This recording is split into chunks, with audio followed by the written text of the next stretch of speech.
This episode of Nerdist News is sponsored by The Predator, now available on digital. Do Aquaman first reactions have fans on board or setting sail? With Aquaman set to be the first DC Extended Universe film to be released after 2017's Justice League, this will be the first movie without Zack Snyder's aesthetic touch influencing the project. And with it splashing into theaters next month, first reactions are already hitting the internet, so it's got us asking, are fans all in on DC's latest superhero romp, or could it flounder at the box office? I'm like embarrassed, but not embarrassed.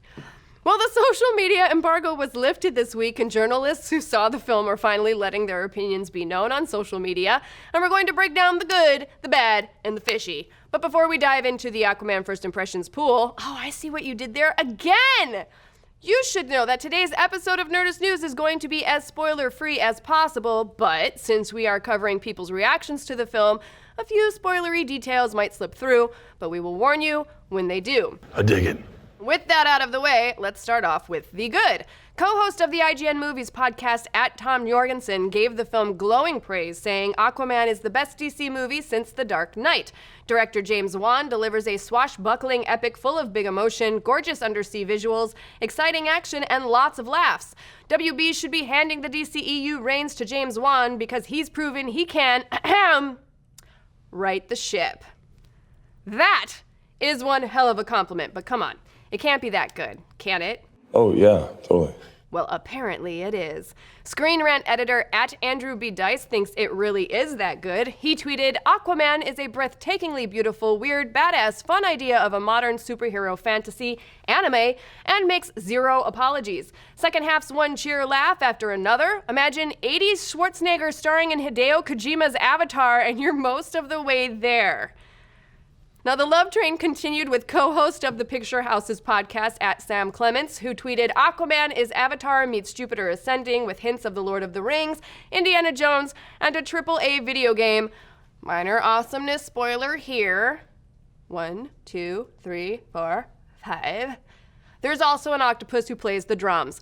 I loved it. You know what? We don't even need to know why an octopus is playing the drums in this movie, but I, are 100% here for it.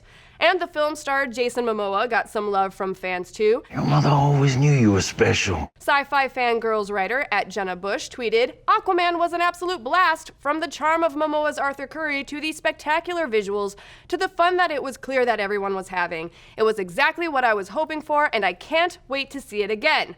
Now, though the reactions were mostly positive, not everyone walked away from Aquaman thinking it was the best DCEU movie ever. Gizmodo reporter Jermaine Lucier tweeted, Aquaman is a big, fun, wild ride. It's unabashedly melodramatic and over the top with the largest, most ambitious sense of scale imaginable. Parts of it are kind of bad, but they are not the majority and, oddly, still fit in with the cartoony tone. Second best DCU movie, yeah!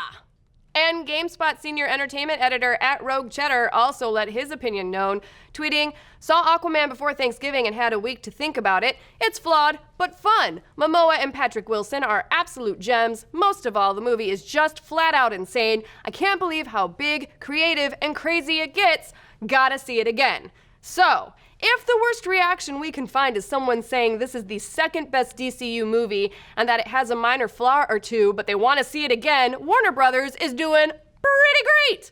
Twitter user @VamsiKrish really summed up all of the positive reviews when he tweeted, how was the #Aquaman movie, critics? Followed by a gif of the Atlanteans from the Aquaman trailer flipping the F out. But what did our own Dan Casey think? He saw the film a few weeks ago, so let's bring him on! Yeah! Sit down, what'd you think? Jess, I loved it. I unironically loved this movie. It feels like an awesome throwback to sort of 1980s adventure and fantasy films. James Wan clearly loves this character, and it's a character that, it's so easy to make fun of him. Yeah. It's such low-hanging fruit, but he treats him seriously. Jason Momoa is having the time of his life. He's great. Patrick Wilson's great. Amber Heard is great. I really enjoyed this. It is genuinely, and I believe the industry word is bazoinkers. Just everything from top to bottom. There's so many different shades and genres in this movie. It reminds you that James Wan is a great horror director. And also just the creature design. Like, everything with Atlantis feels like this sort of underwater cyberpunk paradise that I was really on board with. Also, an octopus plays the damn drums, and Julie Andrews voices a fucking kraken. Honestly, when I saw the news come out that Julie Andrews was going to voice the Kraken, I was like, I'm on board. That's all you had to say. You really didn't have to say anything else. Yeah. Thanks, Dan. Thank you, Jess. You're welcome. So there you have it. If superhero movies as good as Aquaman or the future of the DCU, we've got a lot to look forward to. But what do you folks think? Do these first impressions have you excited for Aquaman? Do you like the new fun DCU? Or do you miss the gritty Snyderverse? And what are you looking forward to more, Aquaman or Once Upon a Deadpool? Let's discuss. I don't know why I'm holding 2 plates of shrimp. Thanks again to The Predator for sponsoring today's episode. This holiday season, the hunt has evolved, and we're not just talking about the hunt for Black Friday deals.